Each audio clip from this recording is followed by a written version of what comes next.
Everyone thought he was a lonely orphan, but his life changes when his childhood crush turns out to be a super dangerous spy and marries him. Asano was a happy young boy, but everything changed one day when his entire family got killed in a tragic car accident. He was the only one who was able to survive with scars and bandages. This scares him so much that he refuses to make any friends, because he can't bear to see them get hurt. The one person who decides to stick by him is his childhood friend Mutsumi Yosakura, who is the only person he ever talks to. Several years have passed by since then, and they have both entered high school, but even after a month of being in the class, he refuses to make any friends. A small group of 3 guys constantly ask him to hang out and to be friends, but he keeps rejecting them every single day, whereas Mutsumi has gotten friendly with everyone and has become a high school idol who is every guy's crush. She walks over to Asano and sits down with him to eat food and tells him to go out with the boys sometimes as they seem friendly, but Asano refuses to make any friends and instead turns it around, claiming that if she wants to be so friendly, why didn't she go out with the 3rd year who confessed his love for her? She tells him that she was not interested and takes out her lunchbox, but just as she was about to feed him, Hisa, who is the vice principal of the school, intercepts the bite and starts eating it. Asano is surprised as he never heard him coming, while an annoyed Mutsumi tells him to go away. He tells her that he can't stop himself from having her tasty home-cooked food, but decides to leave before telling Asano to meet him in his chambers after school. Later that day, Asano heads over to his office, confused about why he wants to meet with him. He enters the room and is greeted by Hisa, who has prepared tea and asks him to sit down. Asano is extremely uncomfortable because of how close Hisa is sitting, but is shocked when Hisa starts asking about Mutsumi and why is he so close to her. He starts feeling weird, while Hisa starts showing him pictures of Mutsumi ever since she was a 3-year-old child, which is very weird as they have only known Hisa for a month. He continues telling Asano about how hard it is to keep boys off of her, and how he had to beat the crap out of the 3rd-year guy before he promised never to look towards Mutsumi again. Alarm bells start ringing in Asano's head when suddenly Hisa takes out a knife and puts it at Asano's throat in a swift movement, telling him to say his prayers. When everything seemed lost, a white-haired girl enters the room through the window, stopping him and uses a flashbang to escape alongside Asano. He wakes up a while later in the evening and finds himself surrounded by a bunch of unfamiliar faces. His social anxiety kicks in and he starts running away into the wall, confused about where he is. But Mutsumi tells her not to worry as these people are all her siblings and he is in the Yosakura house. She introduces everyone, as the white-haired girl is called Fuda, the green-haired guy is Shinzo, the pink-haired girl is Shen, the furry is named Kengo, while the buckethead is named Nana. She tells him that they are a family of spies and feels relieved after finally telling him the truth after hiding it for 10 years. He starts freaking out, but she tells her not to worry as spies are very common nowadays and you can even book them online. He still thinks it's a prank and grabs a gun from Shinzo thinking it's a toy, but it ends up shooting, which scares the crap out of him as his whole life turns upside down in a matter of minutes. Fuda tells him that they are freelancers and actually have a 4.8-star rating on Trustpilot for completing their job. Kengo tells him that Hisa is the oldest sibling who stays the most in the limelight in the spy magazines and is responsible for boosting the image of their family so much. Fuda tells him that Hisa is the best spy in the entire family and apologizes on his behalf for endangering his life. She tells Asano that when Mutsumi was a child, there was a big accident in which she got terribly injured and Hisa took all the blame on himself. Ever since then, he has become obsessed with the job of protecting her sister no matter what. But all these years he let Asano slide because he was a childhood friend. It all changed recently when they got an online tip on Twitter about someone planning an assassination for Mutsumi. This gave Hisa the excuse to get rid of Asano as well. Suddenly an alarm starts sounding in the house, and everyone starts getting on their feet as Fuda tells him that Hisa must have entered the house to finish him off. Asano starts freaking out, but she tells him not to worry as he is probably the safest with them, but honestly tells him that even while fighting 5 against 1, their average win rate against him is only 30%. She turns towards Asano and tells him that the only way his life would truly be safe is if he marries Mutsumi right now. She explains that their household has an unbreakable rule about not killing any family member and even Hisa wouldn't break this rule. All Asano has to do is to exchange rings with Mutsumi and the marriage would be complete and they could live as a family. The word family triggers his PTSD again, and he starts breathing heavily, but Mutsumi tells Futa that it would be very cruel to Asano, who is scared of making connections with people. Futa apologies for being insensitive, and all of them start getting ready to beat Hiza up, when suddenly they notice that he has already entered the room and is sitting between them. He turns toward Shinzo and tells him that he destroyed all his traps and tells them to hand Asano over, but Futa steps up to him and grabs his tie. She starts swinging him around the air before slamming him to the ground as Shinzo uses his robot arms to pin him down and Nana takes some steroids to punch him in the face, while Kengo and Shin take Asano away with them. Unfortunately, Hiza is unhurt and uses his special move to blast both of them away while he stands up, telling them that they leave too many gaps in their attacks. Asano is stunned to see how strong these people are, while Futa tells them that she will buy them some time. She runs over to him as Hiza starts using his spider wire ability to block all her attacks before tying her up to the roof. Shin tells Kengo to hide Asano somewhere, while she takes out her phone and activates some drones that descend from the ceiling and start shooting at Hiza. Meanwhile, Tengo takes them to a different room, and together with Mutsumi, they put Asano behind a hidden picture frame. A little while later, Hiza enters the room after destroying all the drones without a single scratch on his face, only to find Mutsumi and Asano together in the room. He tells her to hand the boy over, but she starts running towards him with a gun alongside their dog. But Hiza is leagues above them and ties her up with her wires before removing her mask to reveal Tengo inside. Knowing that it's of no use, even Mutsumi reveals himself wearing Asano's disguise and tells Hiza that Asano is of no danger to her, but Hiza tells him that there is only one way he won't harm Asano, and that is if she agrees to never leave her home. This catches her off guard as Hiza starts walking towards her, telling her that she will never have friends, never have any romances, any fun, and even will lose her internet privileges, but at least this will ensure that she will stay safe forever. He hugs her as she starts crying as she knows there is no other option, but Asano, who was watching everything through a peephole, reveals himself and tells Mutsumi that she doesn't have to do this. Hiza tells him to piss off as he has no use of him anymore, but Asano shouts at Mutsumi to give her the ring as he is ready to make her his family. Mutsumi cries tears of joy as she takes out one of the rings and throws it towards Asano, who jumps forward to grab it, but to their dismay, Hiza is much faster and uses his spider wires to trap both him and the ring at the last moment. Just when Hiza thought it was finally all over, Asano shows him his tenacity and strength by powering through the wires that cut his hands to shreds, but he grabs the ring and wears it on his finger, completing the marriage and officially becoming a family member as the others watch. Mutsumi hugs him tightly, while Futa tells a distraught Hiza that now he can't hurt Asano and will also have to train him so that he can protect Mutasumi at all times. Later that night, Asano gets up to return, and even though Futa offered to drop him back home, he refuses, and decides to head home together as he thinks Hize needs more mental support right now. He lays down on his bed, looking at his ring and thinking about the crazy day he has had before drifting into a deep sleep. The next morning, he wakes up by an alarm, and the moment he turns his eyes up, he spots Hize standing on top of him with a knife in his hands. He tries to shank Asano, but he rolls away just in time to protect himself, which impresses Hize as he claims it was just a friendly test. He asks what the hell is Hize doing in his home, and he replies that this is the traditional wake-up call of the Yozakura family. Asano rightfully thinks that Hize was just trying to kill him. But Hize claims that this is all part of his training because to be a spy, he needs to sleep while basically keeping his eyes opened.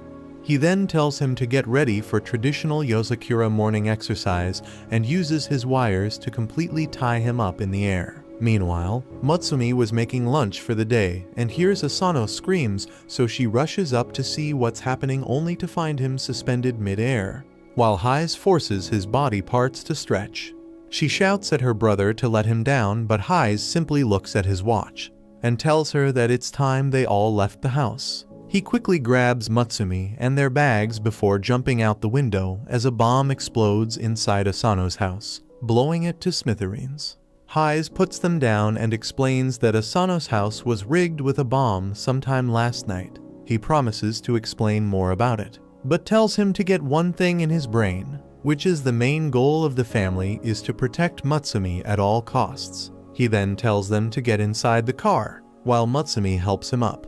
Inside the car, Hayes talks with Shinzo, who found out that the bomb was rigged inside the kitchen, which means that the target of the assassination was Mutsumi.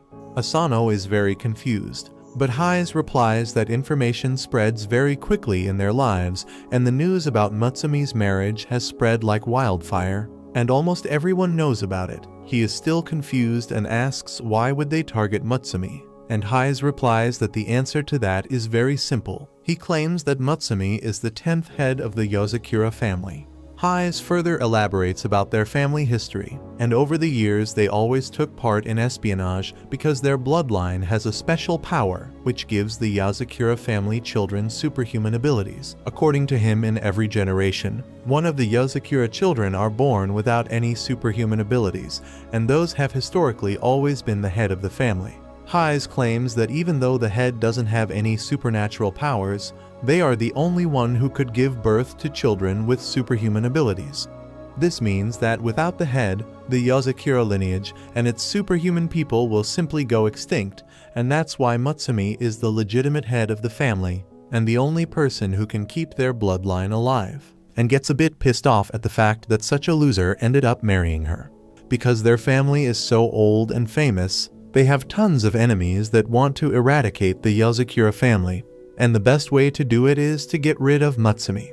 While he was saying this, a car approaches behind them, and some people load and shoot a rocket launcher at them, which the driver manages to dodge in time.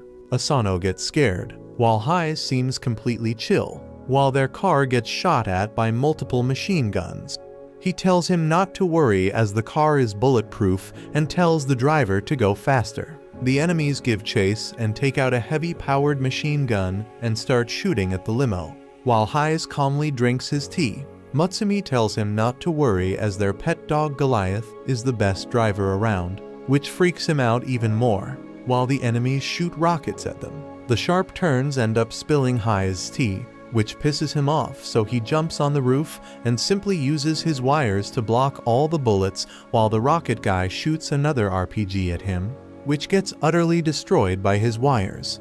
After styling on them, he throws his wires and cuts the pursuing vehicles to shred, making them explode, and comes back inside as if nothing happened. He tells him that he has married Mutsumi, which means it is now his responsibility as well to protect Mutsumi at any cost. He hands Asano a gun and tells him to kill anyone who he suspects and shows him the Twitter account of the person who rigged the bomb at his house. According to Hayes, he is one of the best bombers alive and is incredibly dangerous, but one flaw in him is that he is addicted to social media and basically exposes his plans himself. He tells Asano to take care of Mutsumi for the entire day as he has to attend to another job, and threatens to kill him if she even gets a scratch on her.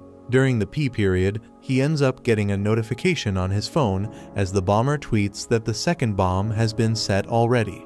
He looks around and spots a shadow moving through the corridors, so he immediately heads inside towards the infirmary where the nurse asks if he wants anything, so he simply moves away. Back inside the class, he watches Mutsumi during the lunch break as she talks to her friends when suddenly he gets the notification that the third bomb has been placed as well. He looks around defeated and realizes how hard Mutsumi's life is. While he was deep in thought, the three Gus walk up to him and offer him some chocolate, which to their surprise he readily takes and eats. This shocks them as they ask what happened to him, as he wouldn't even speak to them before. Asano totally forgot about his social anxiety, but it starts creeping back in and he blacks out. He wakes up in the infirmary being overlooked by Mutsumi, who asks whether he is fine. He thinks about how nice she is and asks whether she is sure he is the right person for him. He claims that even after being childhood friends, he never knew about her family or the fact that she has to fight to survive each and every day. Hearing this, Mutsumi gives him a karate chop to the head, telling him that he is wrong and that he is the one who entered such a crazy family like his, and in truth, she always wanted to marry him.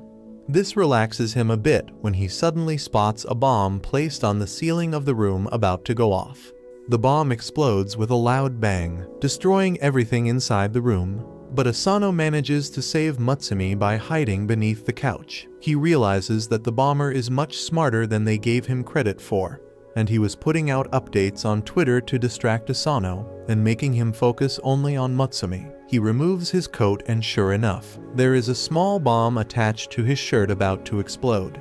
He realizes that the bomber knew Asano would stay Closeby, so he used this to his advantage and basically made a bomb out of Asano, knowing that it would definitely hit Mutsumi as well.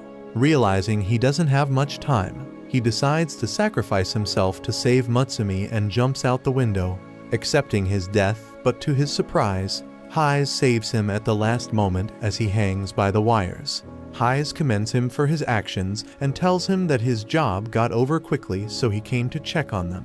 Asano looks at the bomb to realize that one of the wires got inside the bomb and stopped its timer, saving Asano from certain death. Hayes tells Asano that they are family now and family comes first. He promises that even though he hates Asano for marrying her dear sister, he would still give his life away to make sure Asano stays safe. He pulls Asano back inside, and while playing with the bomb, he tells them that their job isn't over yet. Just then, the other siblings also arrive in the room and Shinzo delivers a handcuffed bomber on Hayes' feet. Hayes ties him up with his wire alongside the bomb and throws him out into the sky, where the bomber explodes in a fantastic show of fireworks, while the Yozakura family alongside Shinzo watch it from the couch. The next morning, Asano wakes up after having a nightmare in which he watches helplessly as Mutsumi gets kidnapped.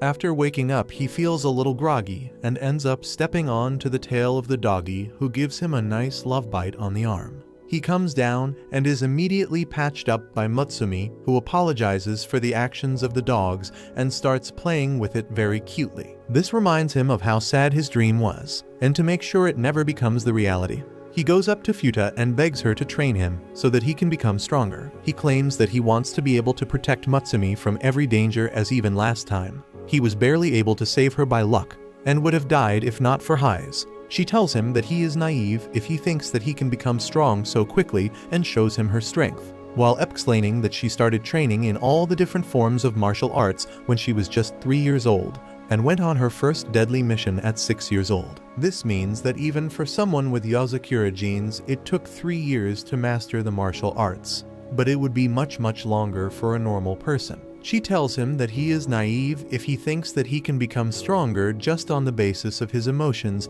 but is willing to give him a chance. She asks him whether he is willing to get into the Yozakura all-out training program, which is probably the fastest way anyone can get stronger. He gets excited, but she tells him to hold his horses, as she puts the condition that he has to stay here in the Yozakura household for a complete month, and only then his real training will start. He thinks it would be super easy as he just has to stay here, but the moment he gets up, a trapdoor activates, and he only barely manages to grab the edge as he looks down to see sharp spikes beneath. Futa comes to him and claims that she forgot to tell him, but the entire Yozakura household is rigged with deadly traps for spy training, so it's not going to be easy.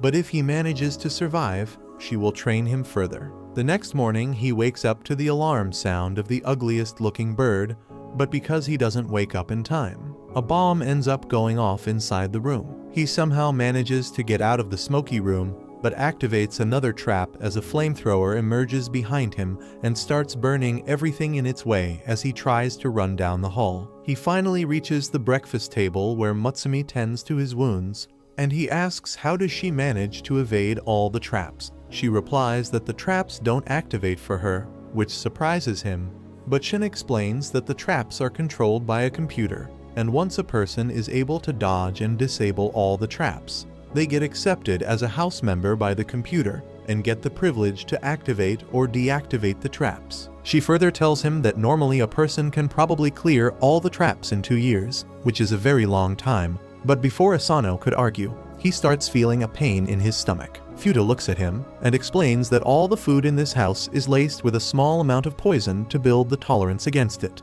which won't kill them, but will definitely give them diarrhea. He immediately gets up and runs to the bathroom, only to see that it is completely locked and won't open unless and until he picks the locks and cracks all the codes. From that day on, Asano's hellish daily routine begins, and while everyone else in the family is able to shut the bird down before it could explode, Asano ends up falling victim to it once again. The fridge is covered with lasers, so people need to be careful, but it isn't a problem for Shin, who uses her drones to get what she needs, or Futa, who uses her superhuman speed to get her drinks, but Asano ends up triggering the trap, which reveals a bunch of machine guns that shoot immediately. To turn the TV on, he needs to use a gun and shoot the power button on the remote.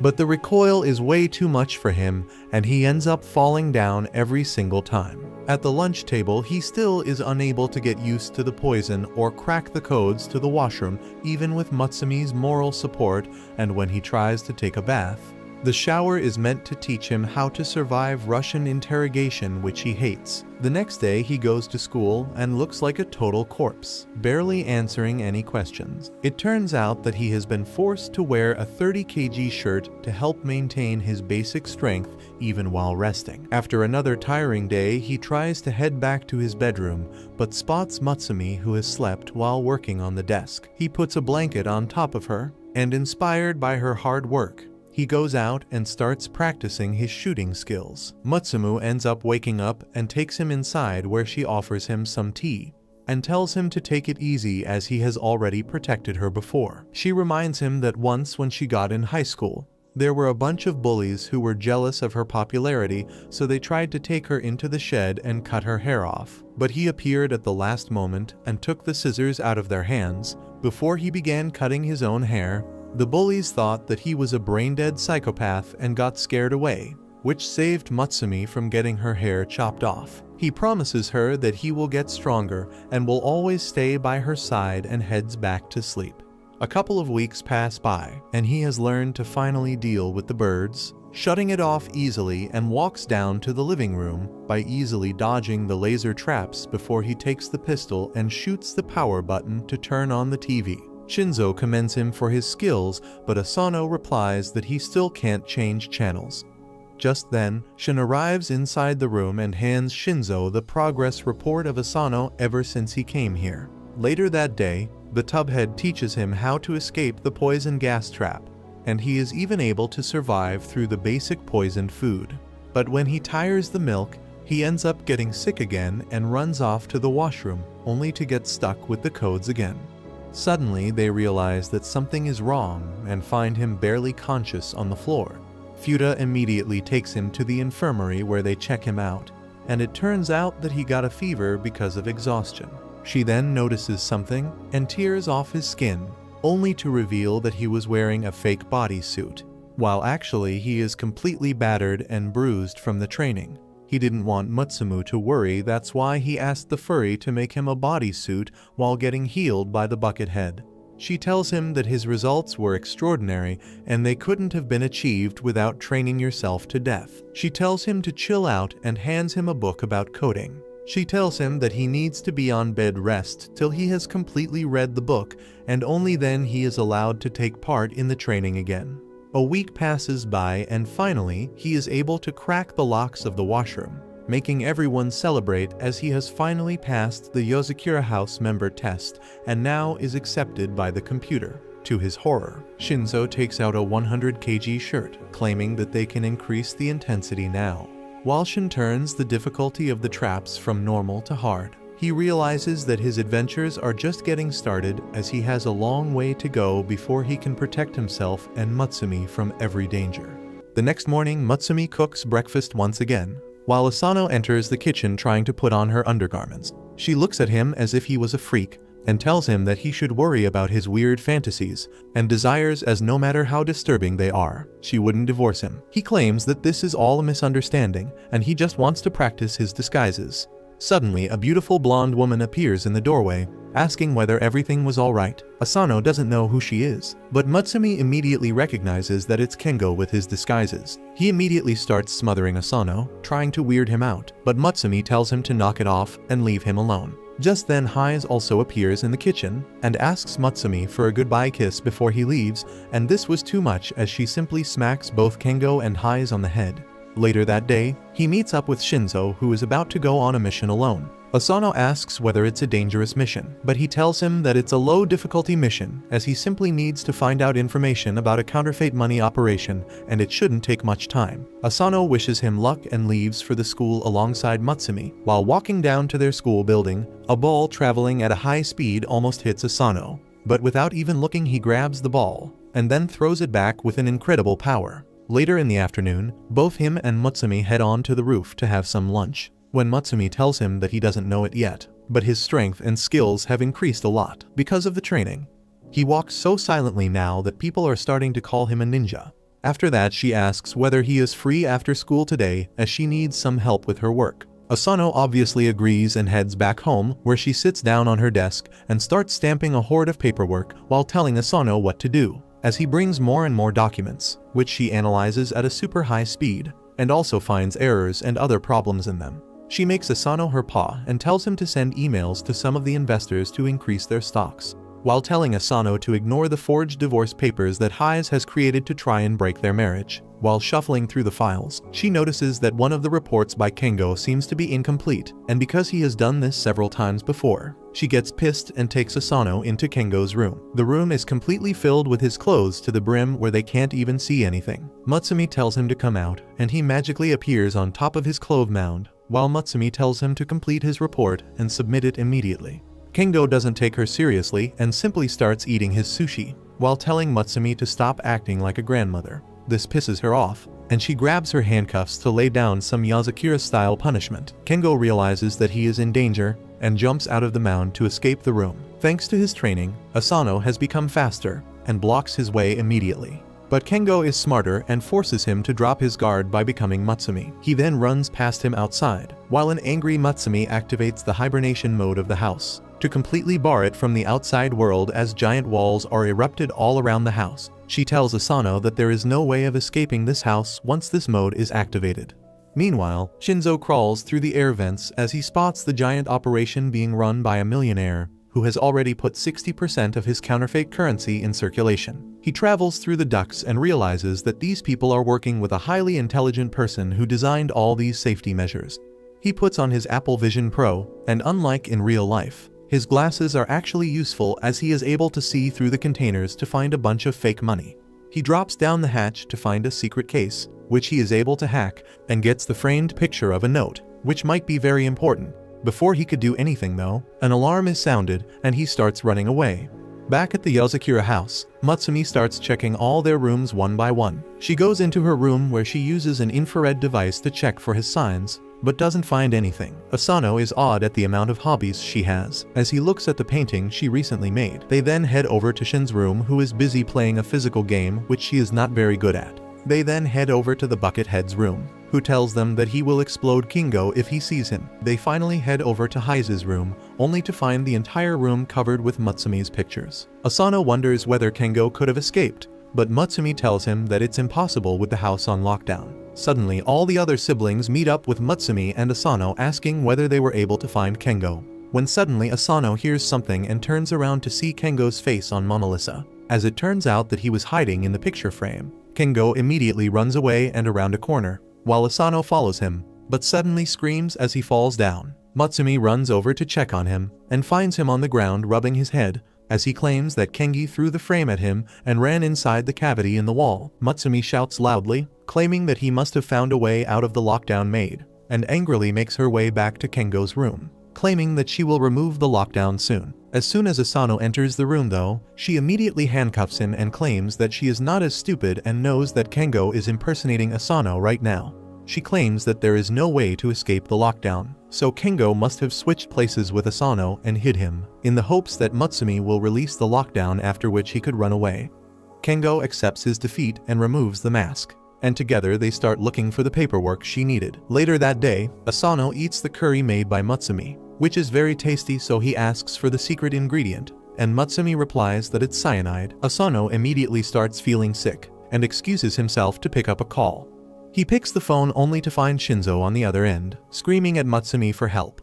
They get on a video call and Shinzo cries that he ended up getting in a gunfight, but he didn't expect so many guys, and now all his bullets are over and he has no weapons. She tells Asano that Shinzo is an extremely good spy, but he only depends on his weapons, and if he doesn't have a weapon, he becomes a super big wimp. She asks whether Asano can take his weapons to him, and he immediately agrees. He dresses up and carries a small bag as he enters the highly secure building and starts walking through the corridors. Unfortunately, he is not fast enough and gets caught by a guard who puts a gun to his head. He remembers his training and pushes the gun back before grabbing the arm in a lock as he pummels his face with his elbow. Hearing this, a bunch of other guards arrive at the scene. He slams one in the face with his knee, but gets caught by the other guard. The third guard tries to stab him, but his clothing protects him, as he punches him away before breaking the last guy's nuts to secure a victory. To his surprise, another guard arrives, so he quickly grabs his gun which Shinzo gave him, and uses it to shoot a massive electric bolt at him, which incapacitates him immediately. He finally finds Shinzo, who immediately holds on to him for dear life,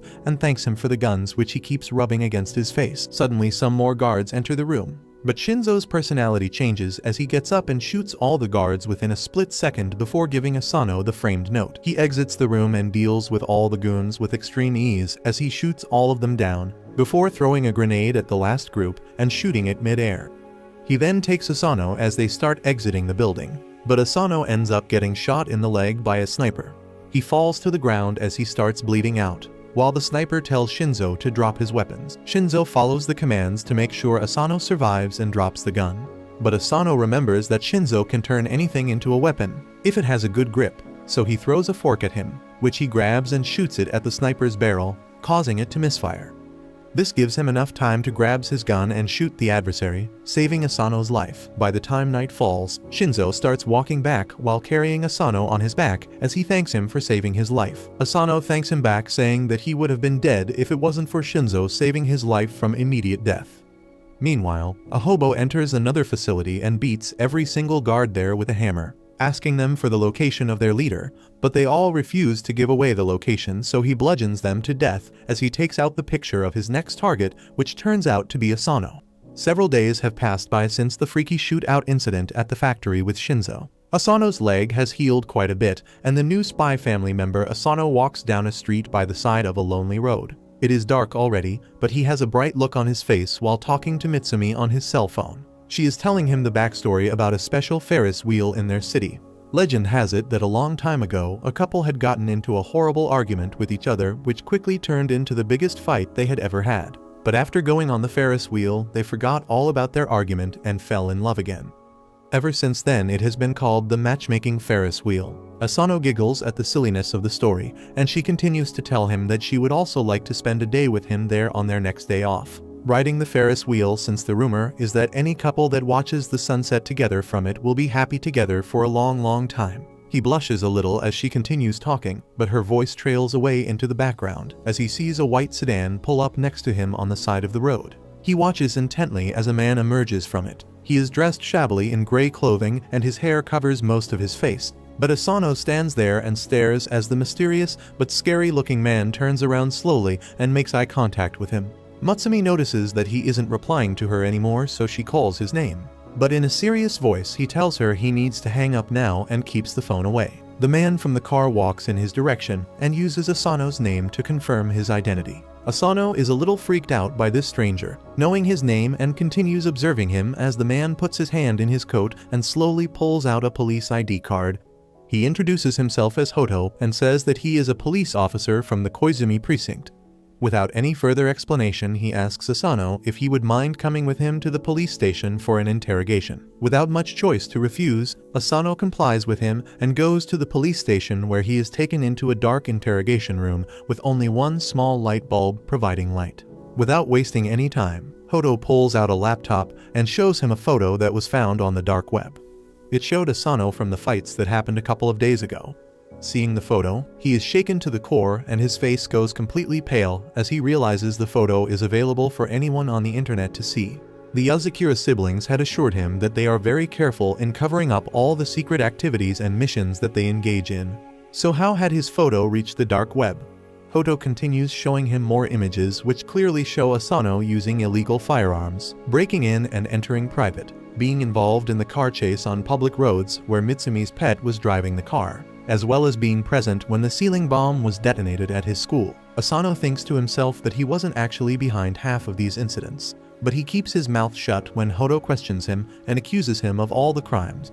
Hodo goes on to tell him that he has had enough experience to know that a teenager cannot be solely responsible for such mega activities. So it is surprising that there is no photo or video evidence of any of his co-conspirators. He believes that Asano is working with a secret organization who partake in these activities on the down low. The police officer promises him that if he gives the valuable information, they will reduce the extent of his punishments for helping the police. He keeps forcing him to give up any secrets he knows and expose the people who he is working with. But Asano knows that snitches get stitches. He thinks of the Yozakura siblings, and with a fierce look in his eyes, he declares that he does not know anything at all. Hodo tells him to calm down and think it over carefully. He then pours him a glass of water, and without even trying to hide it, he opens a packet and adds a white powder-like substance to the glass. Asano watches him, and Hodo tries to cover up his actions by saying that it is just added minerals and nothing sus at all. However, the boy immediately identifies it as a truth serum and refuses to drink it. What Hodo lacks in being discreet, he makes up for in simple force.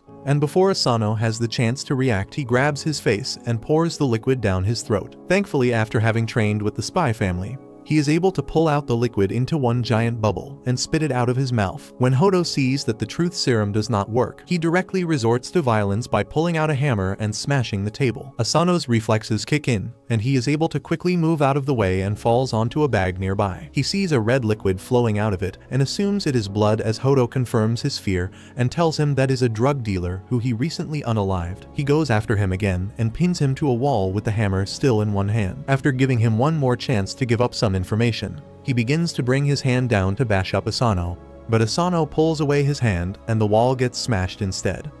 To his surprise, he sees Hiza slyly smiling at them. It turns out that Hodo was an old friend of his who helps to cover up the Yozakura activities. He was set up to test the loyalness and resistance of Asano. As it turns out, he had passed the test with flying colors and impressed the usually emotionless Hodo. The next day at school, Hiza, who is also the vice principal, takes up a class. Asano is beyond exhausted and is doing his best to keep his eyes open, but with the quietness of the class, he is tempted to give in and take a short nap. Just seconds after he closes his eyes, he sees a chalk moving at sonic speed fly right next to his head and penetrate the wall behind. He is wide awake again and using more code.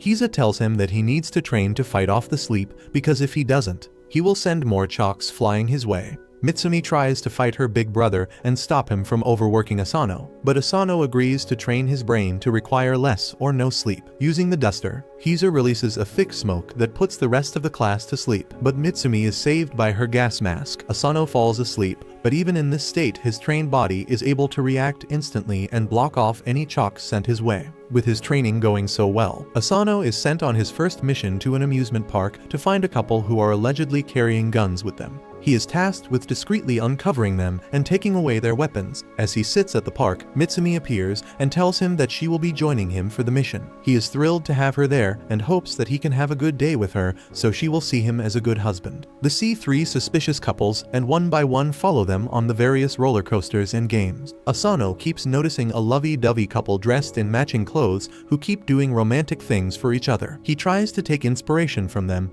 and picks up a rose to give Mitsumi. The first two couples turn out to be harmless, so they stalk the final couple dressed in suits in the restaurant. Mitsumi gets up to buy them drinks and Asano notices the man pulling out a box from his coat. He pulls out his own gun to get ready for a fight, but it turns out the man was simply about to propose and it was just a ring in the box. Asano is about to be relieved, but just then he hears loud fighting happening between the lovey-dovey couple. They are throwing insults at each other and the boy walks away from the table.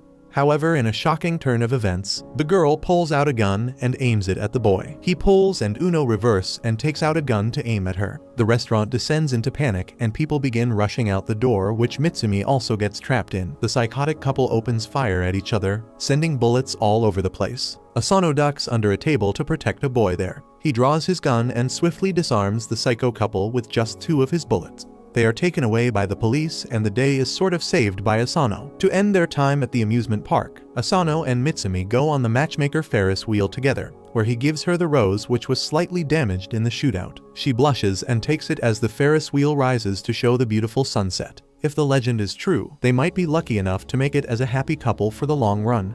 A couple days pass by, and it turns out that some person has been trying to hack into the household files about all the members of the family for the past 4 days, and Shin has been trying to repel the cyber attack without sleeping for even a little bit. After a while, she is finally able to trap the hacker into a reverse hacking procedure. But the hacker uses the age-old trusted method of pulling the cord out to protect herself. Shin thinks that she has finally defeated the hacker. But it turns out that the hacker seems to have gotten most of the files about Asano anyways. Shin finally takes a break and goes out of her room only to find Asano and Mutsumi getting ready for school. She tells them about how some hacker was trying again and again to get Asano's files, but she thinks that she was able to save it and has updated the system.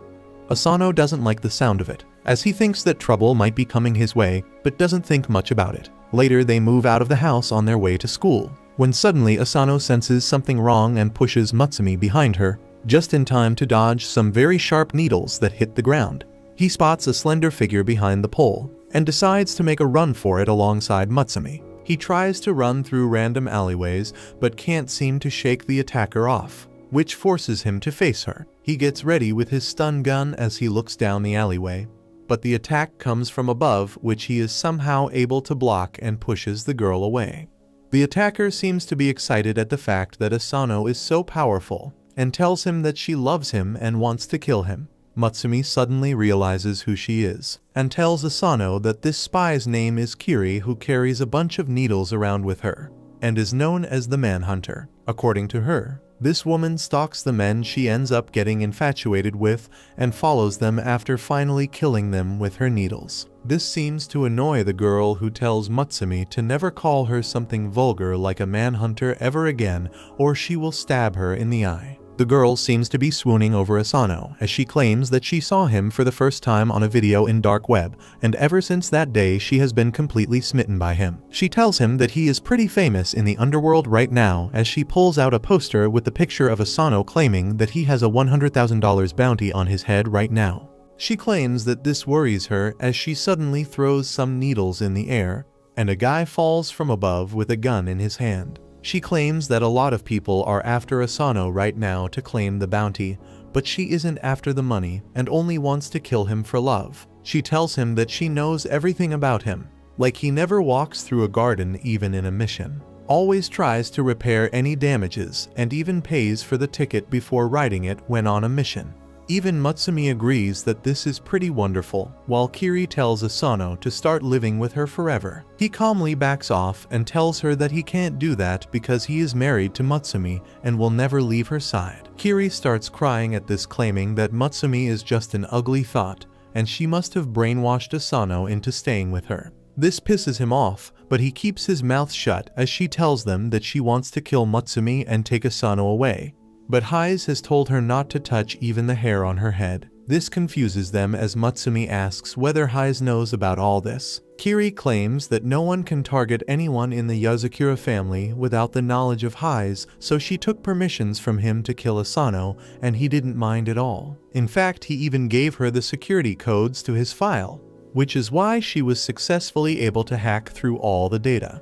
She then swirls around and showers them with needles, but they all land around them as she shows how capable she is with her weapons before telling Asano that she will see him soon as she jumps over the body of the attacker and walks away. Later in the class, the teacher announces the arrival of a new transfer student that turns out to be none other than Kiri. She gives a very warm greeting, and the guys already start simping for her. The teacher asks her to sit beside Asano, which scares him, and just as she was running over to the seat, she intentionally falls over and shoots a needle at him, which barely misses him as he uses a notebook to block the hit.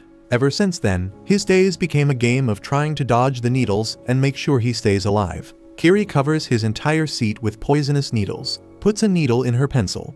This all becomes a habit to him, and while eating lunch with Mutsumi, he dodges all of them without even looking. Even after all this, the entire cat and mouse game starts getting to both of them as they get tired of all this. Kiri cries on the desk as Asano blocks another one of her attacks, so out of frustration, she throws a lot of her needles in the air that get stuck in all the classmates, knocking them out. She tells him that this technique allows her to control anyone, and she commands the entire class to subdue Asano. He doesn't want to hurt random innocent people and ends up getting captured while Kiri gets ready to finish the job.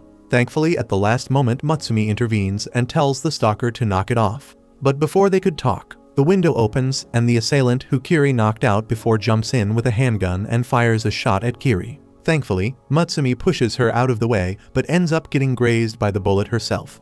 This pisses Asano off, who pushes everyone from top of him and shoots a stunning bullet at the attacker, quickly dispatching him as he runs to check on Matsumi. Kiri seems to be confused at Matsumi for trying to save her, but she replies that she is glad that someone apart from her is able to see how great Asano is, and this makes her really happy. Soon she becomes inseparable from Matsumi and makes her new goal to kill Asano so she can have Matsumi all for herself. This bothers him, but Matsumi tells him to think of her as a little sister and nothing else. A couple days later, Shin ends up calling Asano in her room and claims that she wants to play some games with him, which will also be a part of his training. Matsumi tells him that Shin takes her games very seriously, and last time when Shinzo tried to play with her, he had to stay up 3 nights in a row before he simply got knocked out. Asano starts playing the game where Shin takes the lead and starts destroying the enemies, while Asano gets the hang of it. Soon they get to the final boss, which turns out to be a steam engine which needs to be stopped.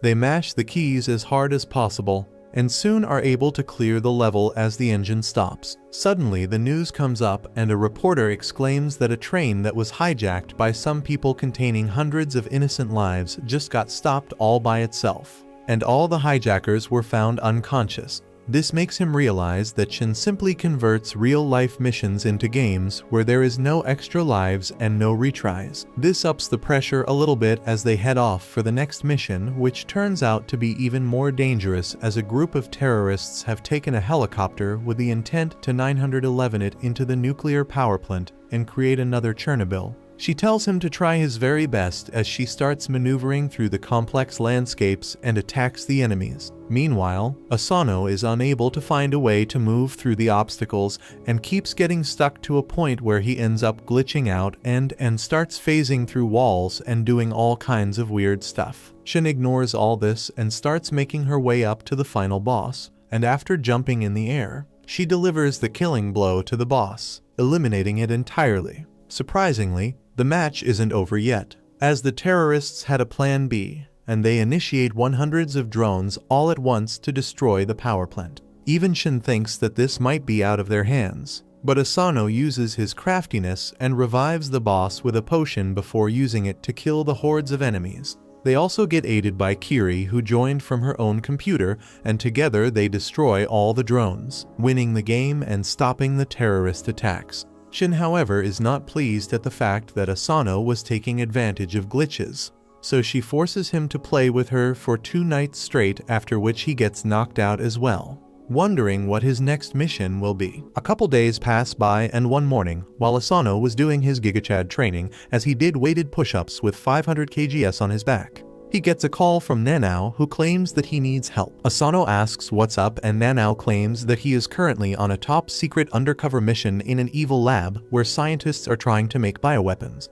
He claims that they have already created a pill which, if explodes, can instantly kill everyone outside in a 10 km area. This is all pretty serious for Asano, but Nanao talks about it as if it's an everyday matter. He tells Asano that he used his chemicals to make the entire lab sleep, but he doesn't think it would be safe for him to bring the potent bioweapon outside. So instead, he decides to gulp it down like a champ and claims that a human body has a lot of natural defenses, and his body especially is very good at dealing with things like this and will probably easily neutralize it. The only downside to that is that he immediately starts feeling very sleepy and starts acting like a drunkard. He tells Asano that he needs him to come and fetch him from this secret lab, as he can't let the scientists and the security find him while he is sleeping. Asano immediately asks him about his location, but he only provides him with a half-assed location before falling asleep. Asano gets worried and immediately dresses up before leaving for the lab location. He somehow manages to get inside the general location of the lab, but he finds it a bit weird because this all seems way too easy till now and he has seen no one. He turns around the corner and finds a bunch of guards just unconscious on the floor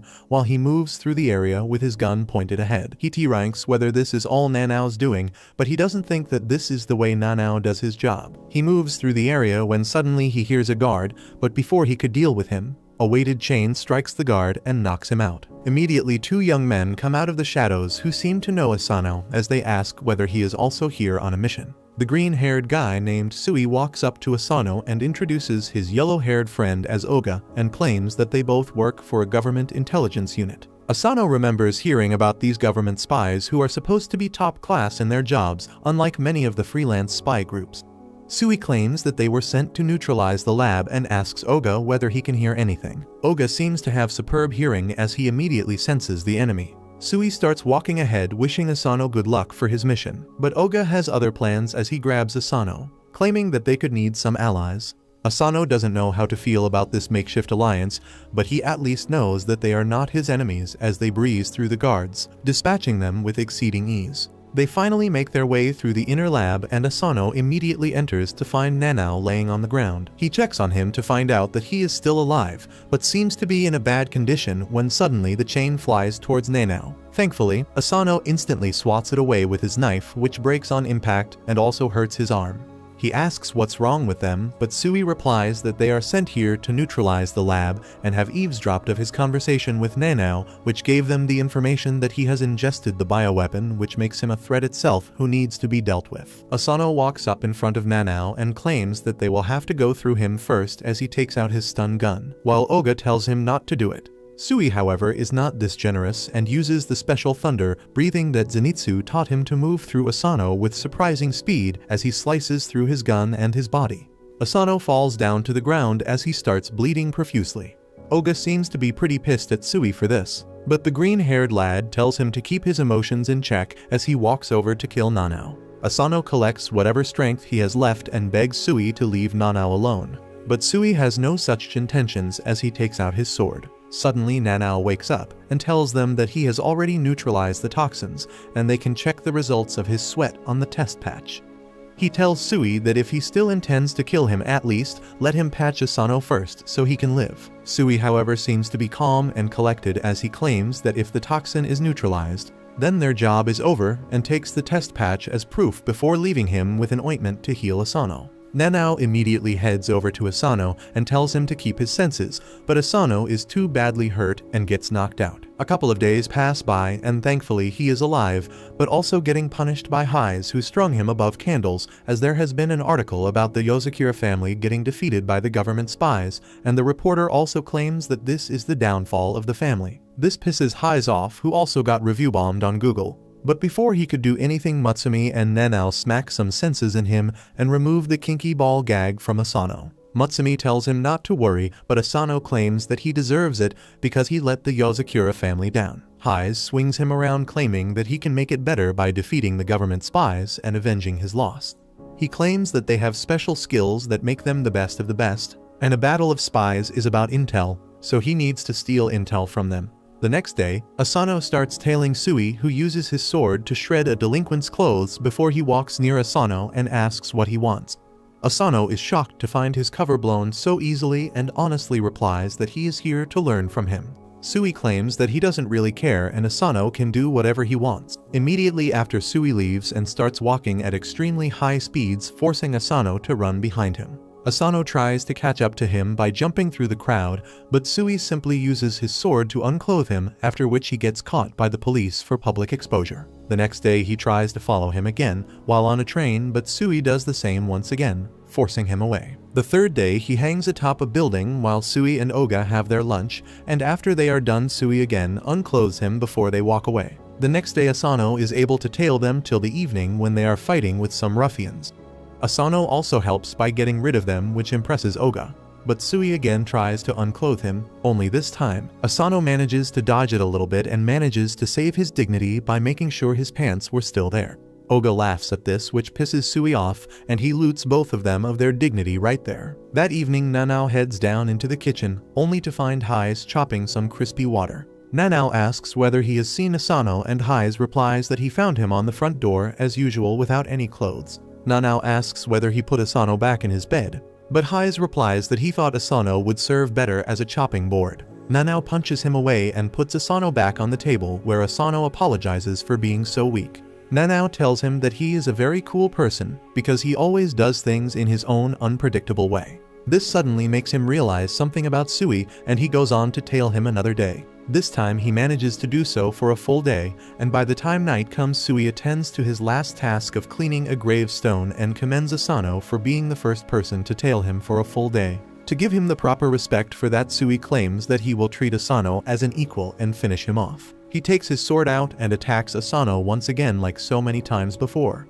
But this time Asano manages to grab his hand into a lock before throwing him up in the sky. He realized after getting slashed up so many times that no matter what, the first attack that Sui delivers is always towards the center of the body, which is a predictable habit. Sui manages to fall back on his feet easily, while Asano stands there as he still got slashed a little bit and starts bleeding. Sui commends him and tells Oga, who was trying to hide, that he can come out and treat Asano. Oga immediately patches Asano up as he finally gets over the hurdle in his way with the name of Sui. Soon everyone forgot about his defeat against Sui, but the spy newspaper picked up on his naked sightings and called him a pervert, which is a new problem that he doesn't know how to deal with, even though Mutsumi promises to love him even if he is a pervert. If you liked this video, make sure to subscribe for part 8. And make sure to check out this brand new anime about a failed hero who turns into a monster after getting attacked by a parasite but pretends to be normal.